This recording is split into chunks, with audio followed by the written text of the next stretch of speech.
Hello, hello, hello. This is Raven, and I'm going to be recording as many of these as I possibly can while I still have some semblance of motivation. No idea when I'll post any of these, so I'm going to leave the exact time I'm recording these, vague. Anyway, this is going to be a review for the new M. Night Shyamalan movie, The Visit. This was an odd movie. I did enjoy it, first of all. I was very happy to see that Shyamalan can put together a nice movie, a well-crafted movie. His writing is still a little but the acting was good, the suspense was good, liked it. But I do want to talk about the trigger warnings because there are a few of them, and they're not exactly normal ones. Normal by way of most often used in media. Big ones, let's just say that if you, like me, if you've had a loved one suffer from Alzheimer's or some, form of dementia, you might want to skip this one unless you are well and truly okay with it. Because a lot of the creepy, air quotes, stuff that happens revolves around these kids' grandparents exhibiting symptoms of Alzheimer's or some other form of dementia. And that can get difficult to sit through. I watched my grandmother decline over a period of years, and I saw some of the same things happening in this movie that I saw her going through. And while I am in a much more stable place and was okay to handle it, but someone like my mother could not handle that. So I urge you to be careful. If you have experienced something like that, just know that it's going to happen and make sure you'll be okay before you go to see it. The other big trigger is that, okay, so this is kind of, I don't know if this is spoilers exactly, probably, but this kind of deals with the evil crazy people, stereotype. Basically, them crazy folks, they're gonna axe murder you in the face. And that's, as someone who suffers from a variety of mental illnesses, that's a bit disheartening. I understood why they did it, why that element of the story came into play. I just wish they had found some way around it, because we really do not need more evil, crazy people in the media. That said, I still did enjoy the movie, but, just be aware of that, and if it's something that will bug you, maybe skip this one.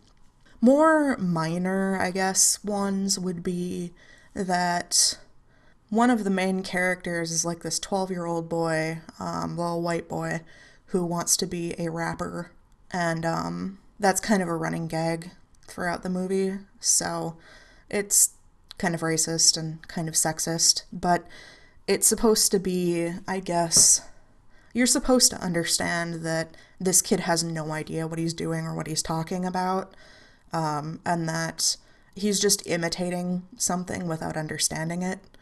I don't know if that makes it better or worse, but for me, I was like, okay, I can roll with this.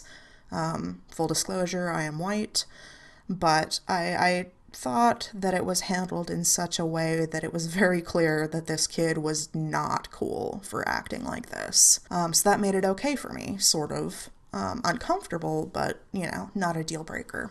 There's also some weird instances of nudity, and it's like old lady nudity. Nothing too explicit, but it's just the kind of thing where, if you don't like nudity, you may not, you might just kind of want to look away for those bits. And there's some jump scares, which I feel like the movie earns them, so to speak, but there are jump scares. And if you're the kind of person that cannot handle jump scares, skip this.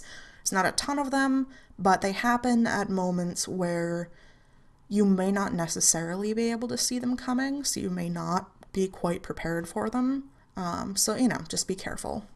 Oh, there's also this really interesting bit with, fecal matter.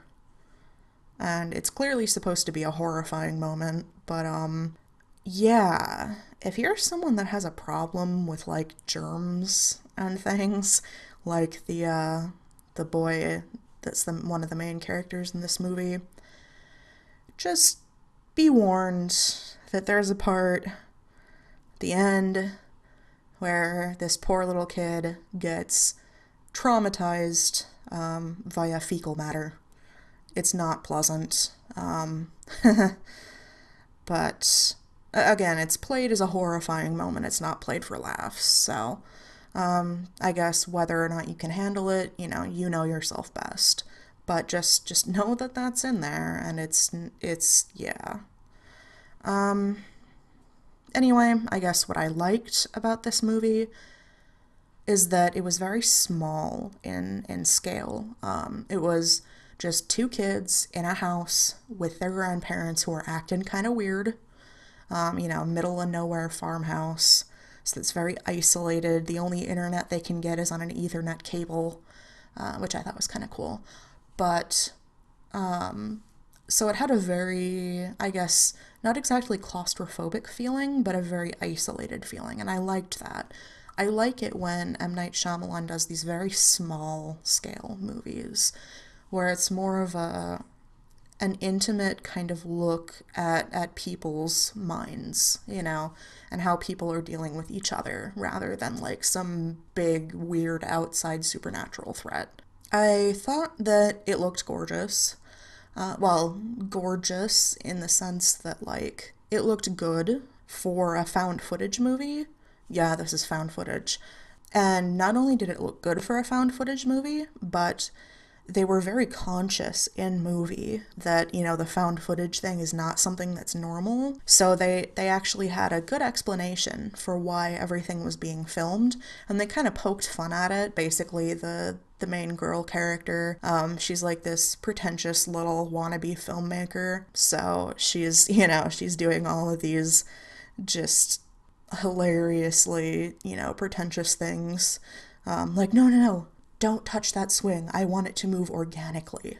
So, they kind of poke fun at that, and they give a reason why she's filming everything. She's trying to make a documentary about her grandparents, about her and her brother meeting their grandparents for the first time. So that's cool. I like that they actually addressed that in movie. Things I didn't like, the aforementioned, evil crazy people. Also, the dialogue was a little weird. But I think that's kind of par for the course with M. Night Shyamalan. I'm not really sure what's up with him, but he tends to write somewhat odd dialogue. It never sounds quite like normal people are talking. It sounds a little bit more like, alien pod people trying to hold a conversation. But whatever. I mean, it's kind of part of the charm at a certain point. Other than that, honestly, it wasn't a bad film. It wasn't a masterful film, but I think it did a good job with the found footage genre. I am happy that M. Night Shyamalan has finally kind of turned a corner, I guess. I mean, it's not like it's a huge comeback, but it's kind of showing that he can kind of steer himself back into something okay again. So that's nice. I don't know, I thought it was enjoyable.